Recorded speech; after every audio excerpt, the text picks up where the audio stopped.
어김없이 부활절이 다가옵니다. 이 시대에는 굳이 교회에서 말하지 않아도 신문지상을 통해서 혹은 TV를 통해서 혹은 라디오에서 먼저 예수님의 부활을 알려주는 시대가 됐습니다. 이런 일은 우리나라뿐만이 아니라 전 세계적인 그런 일이죠. 이렇게 기독교가 전 세계에 퍼져서, 특별히 부활 복음이 전 세계에 퍼져서 전 세계를 점령하게 된 데는 몇 가지 이유가 있습니다. 첫째는 부인할 수 없는 역사적인 사건과 사실에 근거한 진리의 신앙이기 때문에 전 세계에 퍼졌습니다. 없었던 허상을 날조하거나 기만하지 않기 때문입니다. 그리고 어떤 논리적인 이론이나 한 인간의 사상의 산물인 심오한 철학도 아닙니다. 예수님의 탄생 사건, 십자가 사건, 부활 사건에 이르기까지 역사적 사실을 그대로 보존하고 그 증거를 선포하고 그것을 목격한 증인들이 있기 때문입니다. 둘째는 죄사함과 새 생명의 신앙이기 때문에 전 세계적으로 이 복음이 증거가 되는 것입니다. 진정한 기독교는 단순히 윤리나 도덕론의 범주를 벗어나지 못한 헛된 종교가 아니라 인간의 생명과 영혼과 전인 구원을 완성하는 진리이기 때문입니다. 셋째는 한 개인의 삶을 물에서 포도주같이 완전 화학적 변화를 시키는 신앙이기 때문입니다.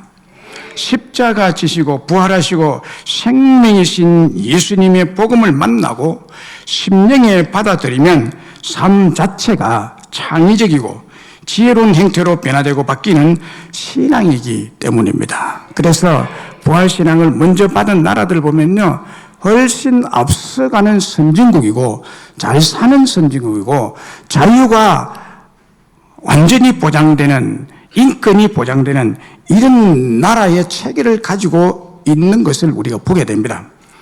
넷째로 사람의 근본이 거듭나는 신앙이기 때문입니다. 진정한 기독교 복음을 만나면 흉악범도, 식인종도, 깡패도, 미련한 소매치기도, 패역한 무신론자도 예수님의 사람으로 변화되기 때문입니다. 예수님의 복음은 사람을 변화시키는 능력을 가지고 있기 때문에 기독교는 전 세계의 사람들이 감격하는 신앙입니다. 이상 언급한 이 네 가지 사건의 근본에는 예수님의 부활 사건이 있습니다. 예수님은 죽음에서 다시 살아나신 하나님이시기 때문에 기독교는 진리의 신앙, 죄사함과 새 생명의 신앙, 삶을 변화시키는 신앙, 거듭나는 신앙을 가지게 되는 것입니다. 그런데 어떤 사람은 매년 일생에 가장 중요한 구원의 기회가 부활 계란과 함께 한 번씩 주어지지만은 사람들 대부분이 무심코 삶은 계란만 까먹고 그 껍질을 버리듯이 구원의 기회와 축복을 그냥 지나쳐 버립니다. 수도 없이 축복의 기회가 지나가고 자기의 인생을 바꿀 만한 최고의 기회가 주어지고 있지만은 사람들은 그 영원한 축복을 거절하고 부인하고 지나쳐 버립니다. 믿는 우리로서는 정말 안타까울 뿐이죠. 사람마다 한 평생을 살다 보면 몇 번의 기회가 차별 없이 주어집니다. 기회가 왔을 때 붙잡은 사람은 인생을 허비하지 않고 성공적인 인생을 살아가게 되는 것입니다. 구원의 기회, 성공의 기회, 축복의 기회가 왔을 때 그냥 겸손하게 감사하면서 영접하고 받아들이고 붙잡고 믿으면 되는 것입니다. 그러면 구원을 얻게 되고 성공적인 인생, 축복받은 인생이 될 줄로 믿습니다. 그런데 오늘 본문에 나오는 빌라도와 유대 종교 지도자들과 12 제자 중 한 사람이었던 가룟 유다를 보세요. 구원자 메시아, 복의 권인이신 예수님께서 그들 가운데 가까이 바로 곁에 오셔서 그들의 필요를 넉넉하게 값없이 베풀어 주시려고 했는데도 불구하고 배척하고 거부하고 복을 차버리고 생명의 줄을 죽여버리는 미련하고 악하고 잔인한 일을 저질렀던 것입니다. 여러분, 행복의 기회는 멈추어 있는 것이 아니라 누구든지 선택할 수 있는 시간을 주고 난 다음에는 호련히 지나가고 사라지는 법입니다. 그러므로 행복은 늘 내 곁에 있는 것이 아니라 기회가 왔을 때 만나지 못하거나 붙잡지 못하면 영영 돌아오지 않을 것입니다. 또 한평생을 좌우할 만한 최고의 기회는 일생 동안 단 한 번만 온대요. 단 한 번만 온대요.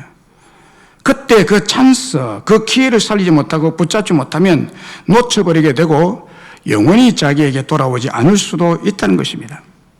그리고 축복을 받을 기회는 일생 동안 여러 번 왔다 간다고 합니다.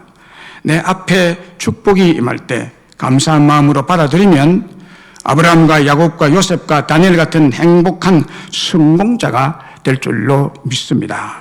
그런데 문제는 대부분의 사람들이 최고의 기회와 최고의 축복을 복으로 순순히 받아들이지 못하고 외면하고 거절하고 다른 것, 사신 우상을 택하여 망하게 되고 저주스러운 삶을 선택한다는 것입니다. 결국 구원의 축복과 행복의 기회를 거부하고 놓치고 마는 이유는 게으름과 미련함, 또 무지, 교만에서 오는 고집 때문입니다.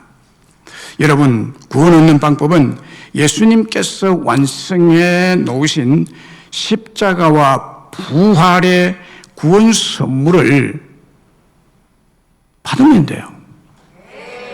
예수님은 우리를 구원하기 위해서 완벽하게 구원의 선물을 완성해 놓았습니다. 그리고 구원 선물을 잘 아름답게 포장해 놓았어요. 그래서 교회를 통해서 성령님을 통해서 각 사람에게 이 구원의 선물을 받으라고 이렇게 제시를 합니다. 그러면 이것을 받고 믿으면 그냥 구원받게 되는 거예요. 어려운 게 하나도 없습니다.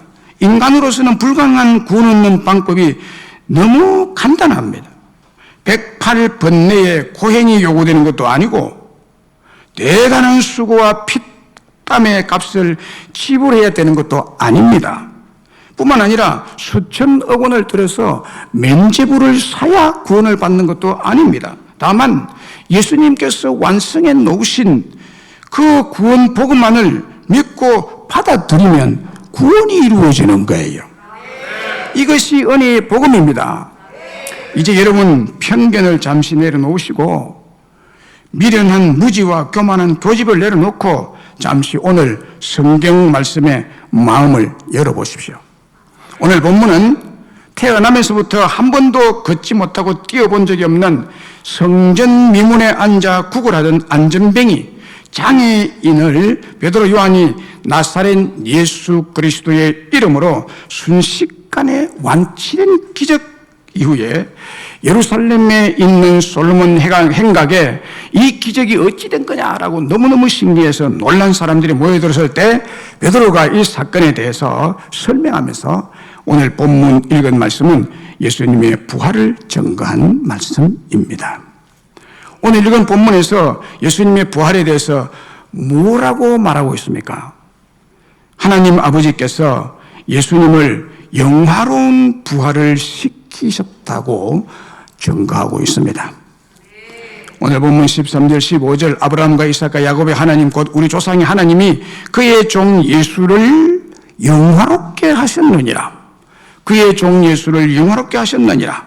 너희가 그를 넘겨주고 빌라도가 놓아주기로 계례한 것을 너희가 그 앞에서 거부하였으니 너희가 거룩하고 의로운 일을 거부하고 도리어 살인한 사람을 놓아주기를 위하여 구하여 생명의 주를 죽였도다.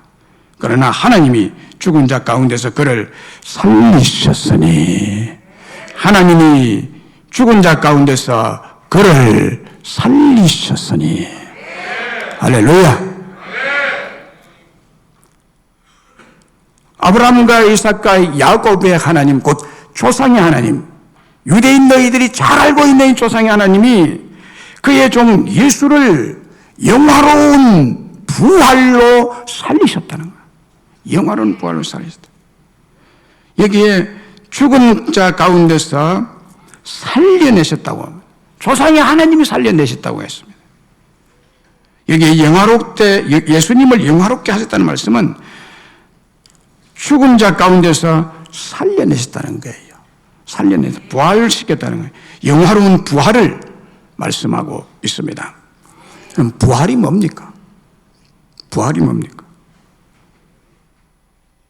인간이 가장 무서워하고 두려워하는 사망, 죽음에서 다시 살아난 것을 부활이라 그래요. 죽음에서 살아난 것, 사망에서 살아난 것이 부활이죠.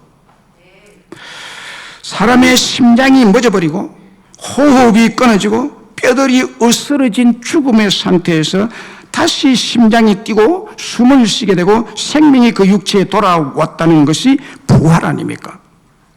오늘 본문에서 베드로가 담대히 선포하고 있습니다. 너희가 거룩하고 의로운 생명의 주를 죽였다. 그러나 하나님이 죽은 자들 가운데서 예수를 살리셨다. 부활하셨다고 말합니다. 우리 주 예수님은 부활하셨습니다. 얼마나 세계 인류 사람들에게 기쁨과 축복의 소식입니까? 이 부활이 없었다면 저와 여러분의 구원이 있었겠습니까? 그리고 이 부활이 없었다면 교회가 존재했겠습니까? 여러분, 예수님이 문자 그대로 십자가에서 처참히 피부와 살점이 다 찢어지고 뼈들이 다 으스러지고 혈관 속에 있었던 물과 피를 다 쏟으시고 죽었습니다. 그 육체, 그 사망인 몸이 다시 3일 만에 살아났다는 사실을 믿으셔야 합니다. 주님의 부활은 유령이 아닙니다. 연체가 아닙니다. 그의 육신의 생명이 끊어진 사망의 상태에서 무덤에 장례를 치른 후 3일 만에 다시 산자로 부활하신 것입니다. 인간의 이성적 경험으로는 인간이 죽으면 다시 살아날 수 없다는 사실에 믿기 어려운 기독교의 진리와 부활 진리라는 것입니다. 그러나 역사적 사실인 이 부활을 해부학적으로 따지지 말고 그냥 받아들이고 믿는 믿음이 참 기독교 신앙입니다. 기독교의 진리는 인간의 이성으로 이해할 수 있는 영역에서 시작된 것이 아닙니다. 주 예수님께서 이 땅에 오신 탄생 사건만도 보세요. 남자를 알지 못하는 처녀 마리아, 버진, 동정녀 마리아의 자궁 속에서 잉태되어 탄생한 것을 어떻게 의학적인 지식으로 혹은 과학적인 탐구로 믿을 수가 있습니까? 없는 거예요. 성경은 이런 기적의 사건들이 인간 역사 속에서 일어났다고 증거하고 있습니다. 이것이 성경입니다. 이것이 진정한 기독교의 참 믿음인 줄로 믿습니다. 오래전에 연예인 구봉수 장로님이 당시에는 자기도 믿은 지 얼마 안 되었을 때 한 사건이 있습니다. 기독 연예인들이 연예인 교회를 만들어서 거기에 출석을 했습니다. 이들이 성경 공부를 했답니다. 그런데 마태복음 1장에서 마리아의 잉태 사실과 전혀 약혼 여인 마리아의 임신 사실을 알게 된 요셉이 조용히 결혼을 파기하려고 했을 때 천사가 나타나 남편될 요셉에게 마리아의 잉태는 성령의 역사하심이라는 말을 듣게 되는 부분을 공부를 했다고 합니다. 그런데 구봉수 장로님이 전도한 후배 연예인 한 사람이 이 부분을 믿을 수가 없어서 계속 캐묻고 이 불가능한 이 말도 안 되는 것을 물고 늘어지는 바람에 성경 공부 진도가 안 나갔대요. 진도가. 아니, 세상에 믿을 게 따로 있지. 어떻게 처녀가 아이를 가졌다는 이렇게 황당한 거짓말을 마태복음 1장에 써놓고 믿으라면 어떻게 2장으로 넘어가겠느냐. 이렇게 말하면서 막 물고 늘어지니까 모든 사람들이 대답도 못하죠. 그래서 성경 공부 진도가 나갈 수 없었답니다. 이때 구봉서 씨가, 장로되기 전에 구봉서 씨가 가만히 듣고 있다가 하도 답답해서 그 사람을 향하여 한마디 했다고 합니다. 야, 이 자식아, 지 서방 요셉도 옆에서 보고 믿는데 네가 왜 난리야? 그냥 사실이 무조건 믿어. 그랬다고 합니다. 맞는 말이죠. 지가 왜?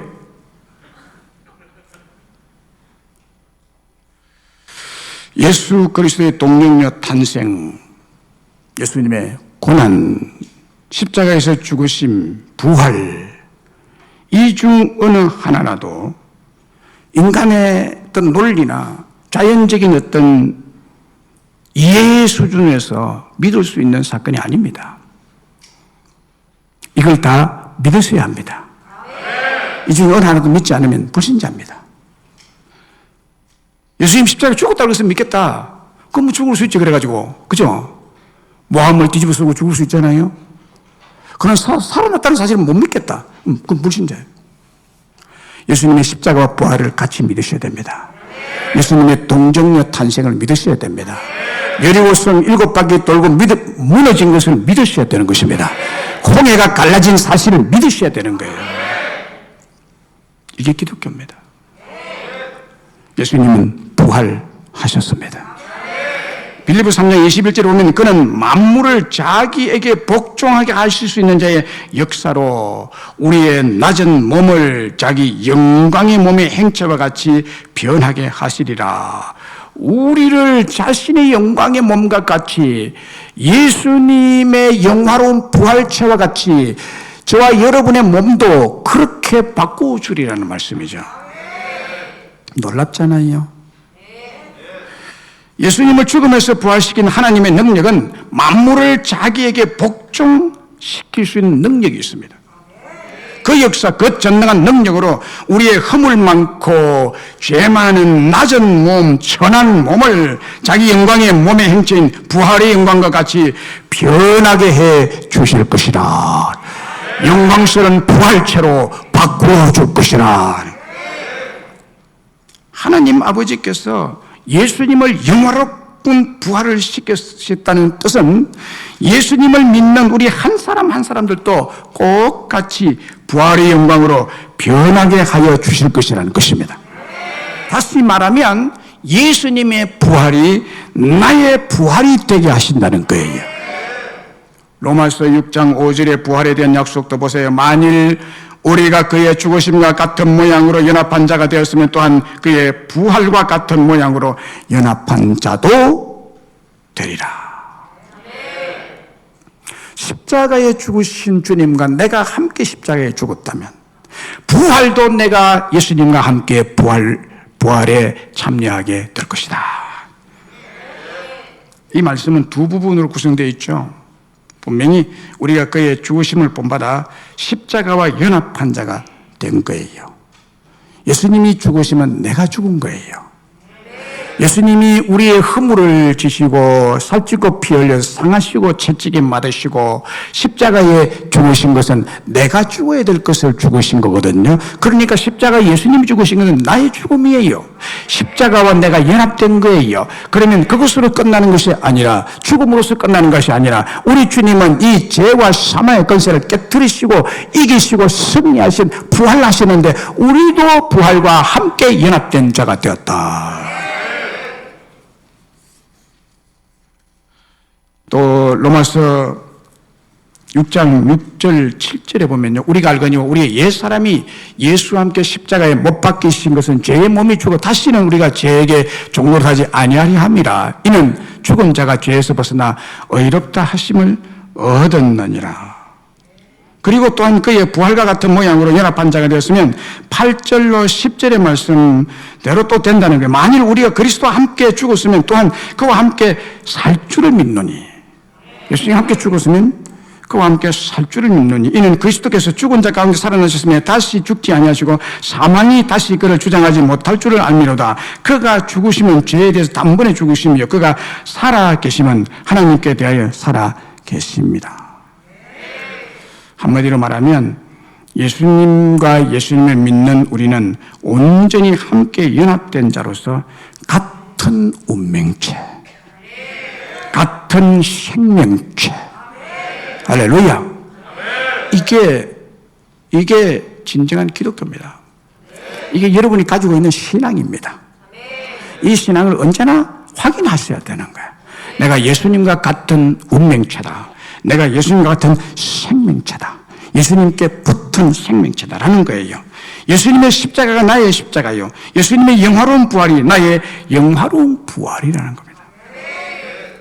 그래서 부활 사건은 부활 이전에 죄와 사망의 법에서 우리가 완전히 해방을 받고 죄와 사망의 법과 관계가 완전히 끊어졌다는 선언입니다. 부활은요, 부활 전에 죄와 사망의 법에서 우리가 매여 있었는데 이것에서 죽고 다시 부활한 것은 이게 다 없어졌다는 거예요. 사망한 자와 부활에서 살아있는 자와의 차이만큼이나 죄와 사망의 법과 부활 생명의 법이 다른 거죠. 우리는 죄와 사망의 법에 매여 있는 자가 아니요, 이제는 부활 신앙을 믿는 자는 부활 생명의 법에 의해서 우리는 살아가는 존재가 됐다는 거죠. 히브리 11장에 보면 아브라함이 아들 이삭을 하나님께 제물로 드릴 때 하나님께서 아들 이삭을 능히 살려주시리라는 부활 믿음을 가진 자입니다. 아브라함은 구약의 사람이지만 아브라함을 믿음의 조상이라고 하는 이유가 있어요. 그냥 무모하게 주여 믿습니다라고 이렇게 무모하게 나가는 그런 믿음을 말하는 것이 아니에요. 아브라함 믿음 조상이라고 할 때 아닙니다, 여러분.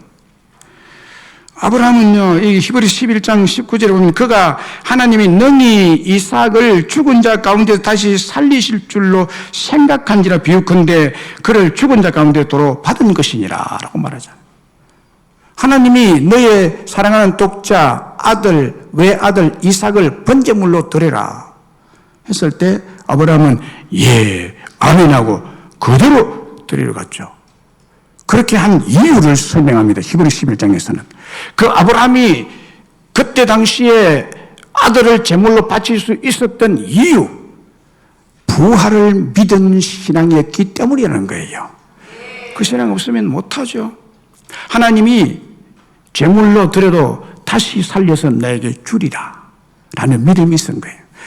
이런 믿음이 있었기 때문에 아브라함을 향하여 믿음의 조상이라고 그러는 거죠.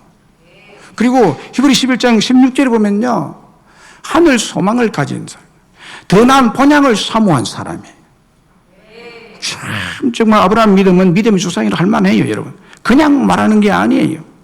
하늘에 있는 것이라 이러므로 하나님이 그들의 하나님이라 그를 받으신 부끄러워하지 아니하시고 그들을 위해 한 성을 예비하셨느냐. 아브라함의 신앙을 말하고 있거든요.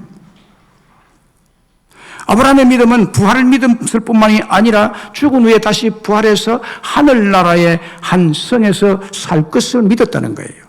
다시 말하면 천국도 믿고 부활도 믿고 죄 사함의 구원도 믿은 사람, 하나님의 실제 존재를 믿은 사람이에요. 하나님의 언약을 온전히 믿은 사람이에요. 하늘을 쳐다보고 너의 후손이 별같이 많아질 것이고 바다의 모래같이 많아질 것이라는 하나님의 언약을, 그 커버넌트 언약을 진실하게 믿었던 아브라함입니다. 언약 말씀을 믿었을 뿐만 아니라 본향을 믿었고 천국을 믿었고 사람이 죽으면 다시 부활하신다는 사실을 믿었던 아브라함, 이 아브라함을 가리켜서 믿음의 조상이라 그러는, 그냥 무모한 믿음을 가졌기 때문에가 아니에요.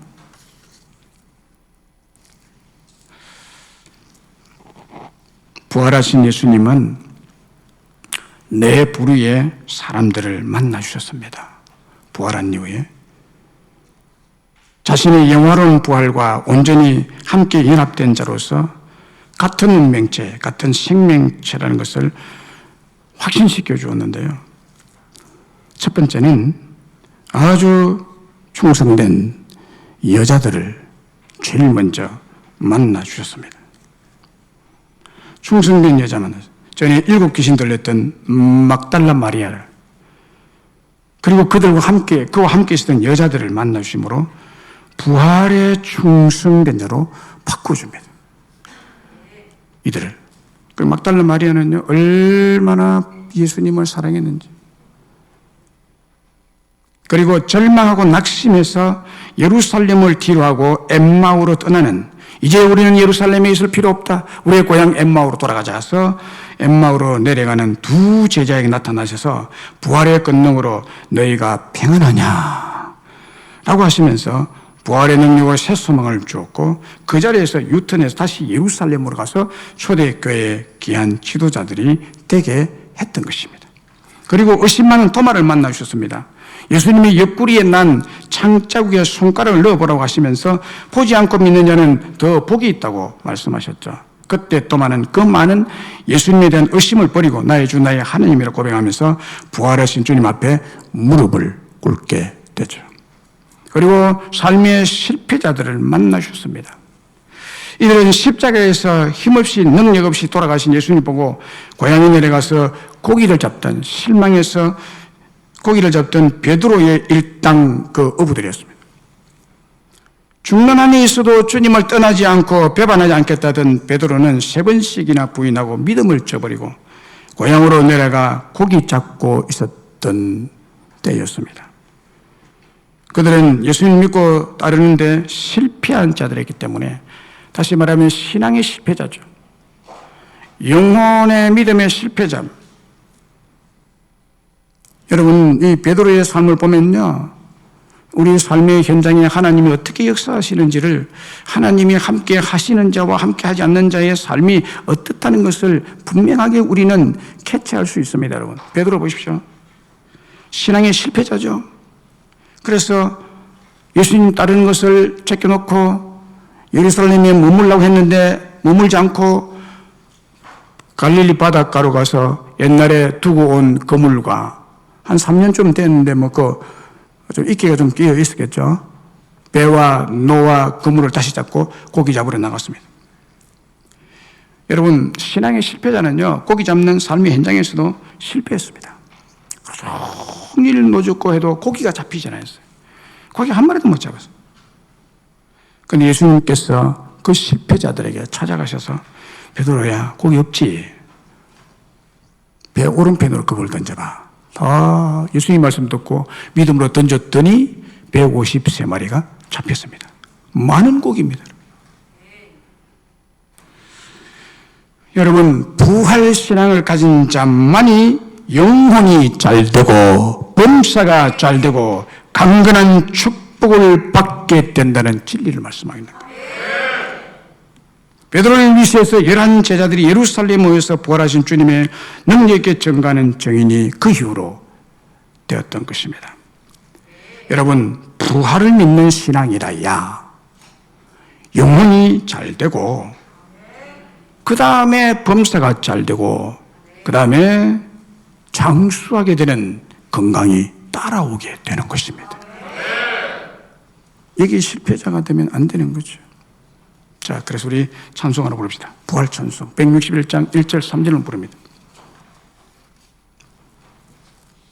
부활절에 부활 찬송을 많이 불러요. 다른 애 부활 찬송 부르면 조금 정성스럽게 들리는데요, 부활절에는 많이 불러도 괜찮잖아요.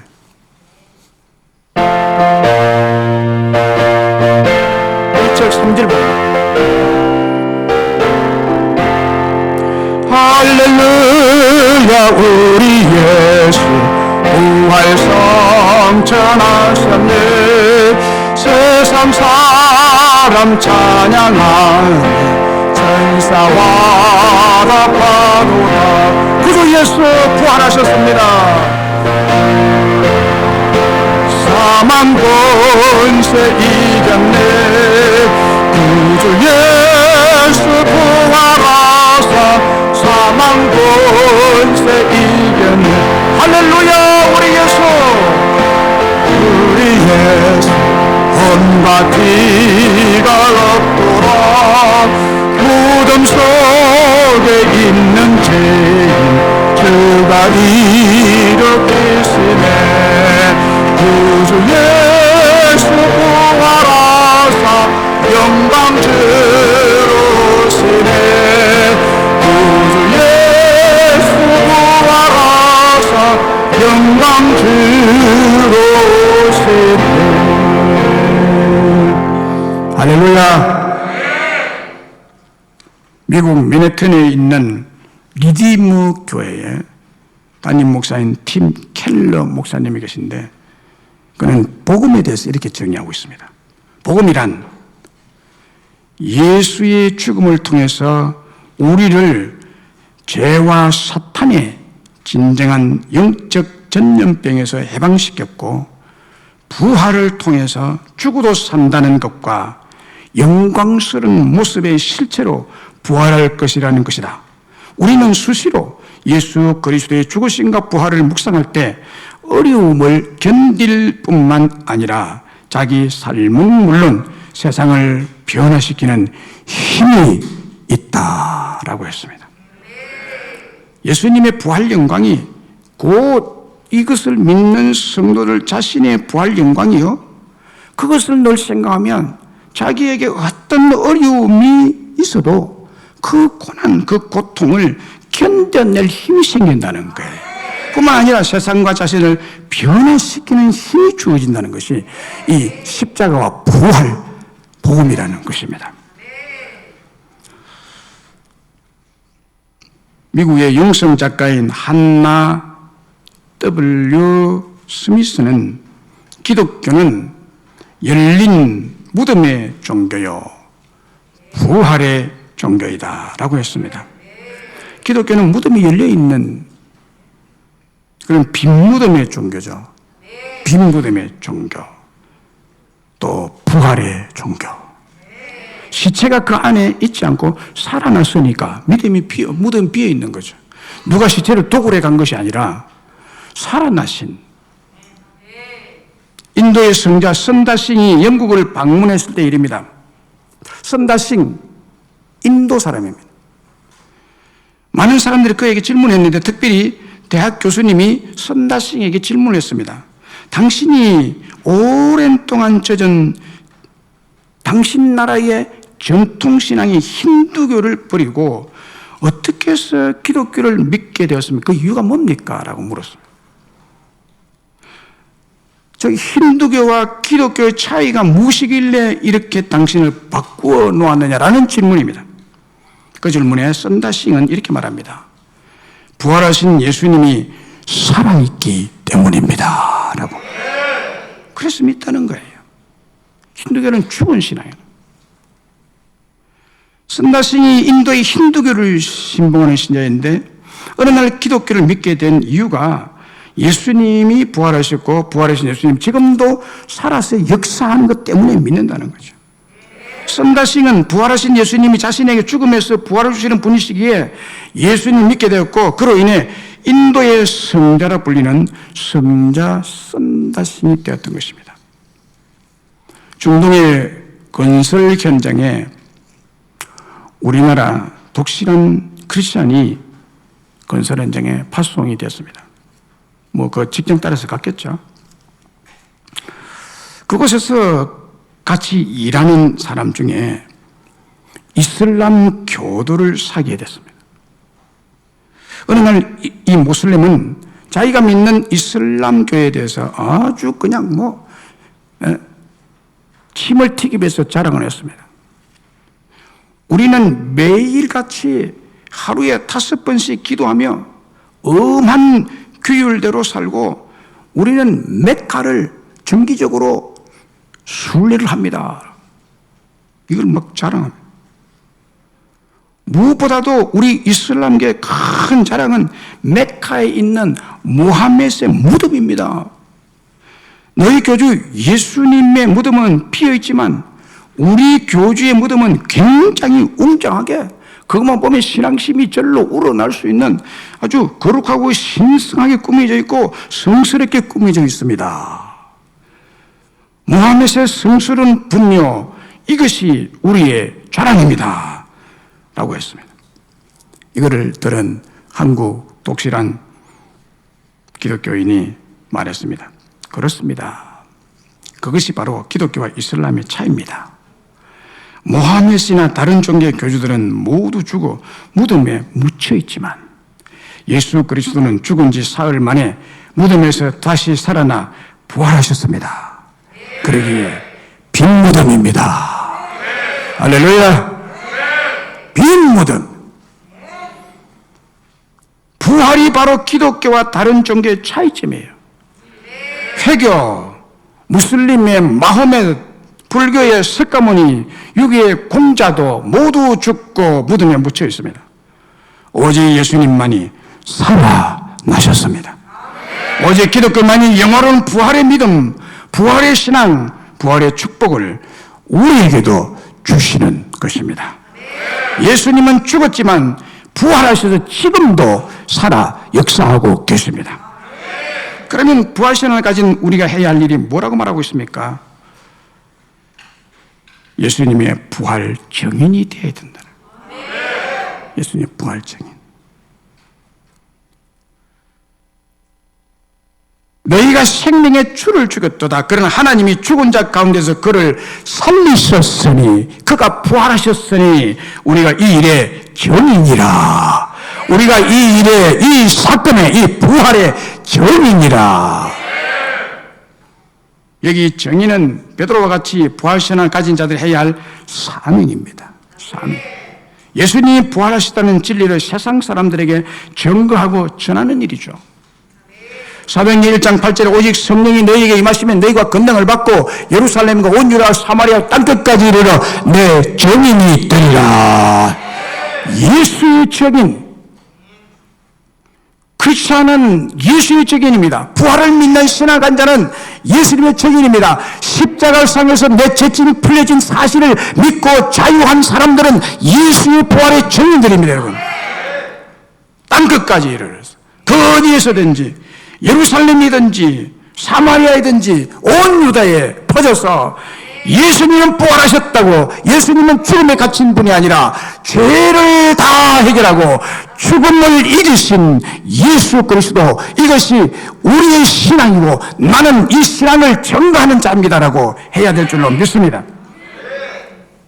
전해야 되는 거예요. 초대교회는 이 부활을 전함으로 5,000명, 10,000명, 수만 명이 예수께로 오고 교회로 오고, 그래서 초대교회는 크게 부흥할 수 있었고 모진 핍박을 영이 이겨낼 수가 있었던 것입니다. 마태복음 28장 18절 20절에 예수께서 나와 말씀하여 이르시되 하늘과 땅의 모든 권세를 내게 주신, 그러므로 너희는 가서 모든 족속으로 제자를 삼아 아버지와 아들과 성령의 이름으로 세례를 주고 내가 너에게 분부한 모든 것을 가르쳐 지키게 하라. 전도해라. 전도하면, 증인이 되면 나는 나를 전하는 증인과 영원히 함께 그 자리에 있을 것이야.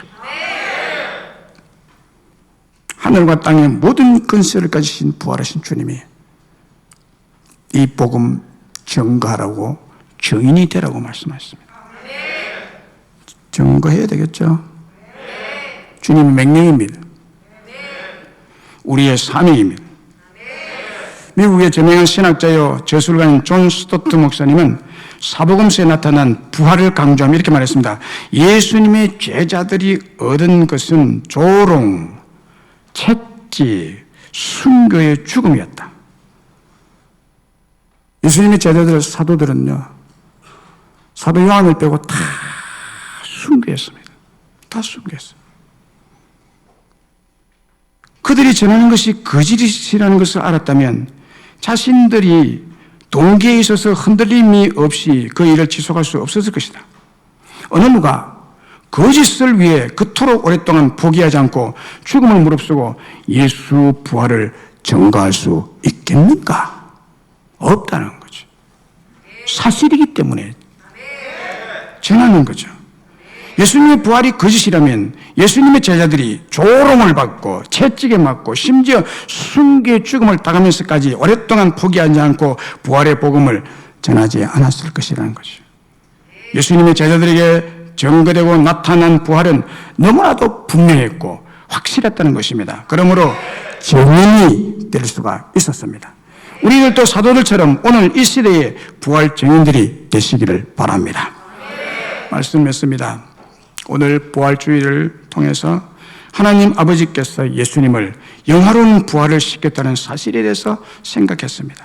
이 뜻은 예수님을 믿는 우리 한 사람 한 사람들도 예수님과 똑같이 부활의 영광으로 변하게 하실 것이라는 거예요. 다시 말하면 예수의 부활이 곧 나의 부활이라는 거예요. 요한복음 6장 40절과 44절에 보면 이런 말씀이 있습니다.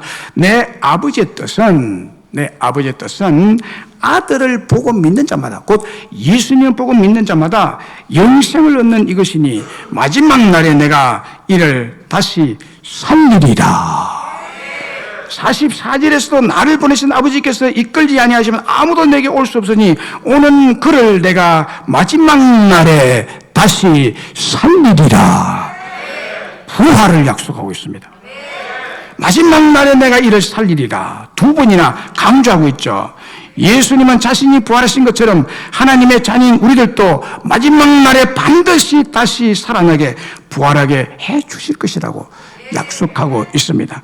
부활하신 예수를 믿는 여러분, 마지막 날에 예수님 우리를 다시 살리실 것입니다. 예수님 외에는 어느 누가 이런 말을 자신 있게 할 수가 있을까요? 불교의 석가모니가 했습니까? 유교의 공자님이 했습니까? 이슬람의 모하메드가 했습니까? 아무도 없습니다. 오직 예수님이 우리에게 말씀하십니다. 내가 마지막 날에 다시 살리리라. 내가 마지막 날에 너를 다시 살리리라. 네덜란드의 저명한 신학자 헤르만 바빙크는 예수님의 부활은 그가 메시아이신 증표요, 그가 하나님의 아들이신 증표요, 우리의 부활에 대한 증표 보정이다 라고 했습니다. 여러분, 예수님의 부활은 예수님의 메시아 구원자이시고 하나님의 아들이신 증표이며 우리의 부활에 대한 보정이 된다는 거예요. 부활하신 예수님은 우리의 메시아여 구원자로서 우리를 반드시 다시 살리신다는 겁니다. 우리를 반드시 부활하게 하신다는 것입니다. 그러므로 우리들이 해야 할 일이 뭐라고 했습니까? 이제 우리가 할 일은 예수님의 부활 증인이 되어야 한다는 겁니다. 이 부활 복음을 열심히 부지런히 때를 얻든지 못 얻든지 증거하고 전도하고 증인이 되어야 할 것입니다. 여러분, 하나님이 제가 목회를 하면서 경험한 것은요, 하나님이 가장 기뻐하시고 가장 보호하시고 가장 축복하시는 사람이 누구냐? 전도하는 자라. 전도하는 자더라고요. 자기 살림 열심히 살린 사람을 물론 구원을 받겠지만 하나님이 그 사람 별 사랑 안 하는 것 같아요. 그러나 복음 전거에서 한 생명이라도 죽은 영혼을 살려내는 전도, 예수의 정인을 하나님은 가장 기뻐하시고요. 철저히 그 사람 보호하시고 철저히 그 사람에게 복을 주시고 후손들에게 복의 복을 날려주는 것을 저는 봅니다. 가장 기뻐하는 영혼 구원이죠. 우리 모두 복음의 부활의 증인으로서 복음을 전함으로 큰 부흥과 여러분의 축복을 경험하는 자들이 다 되시기를 주의 이름으로 축복합니다. 살아계신 주,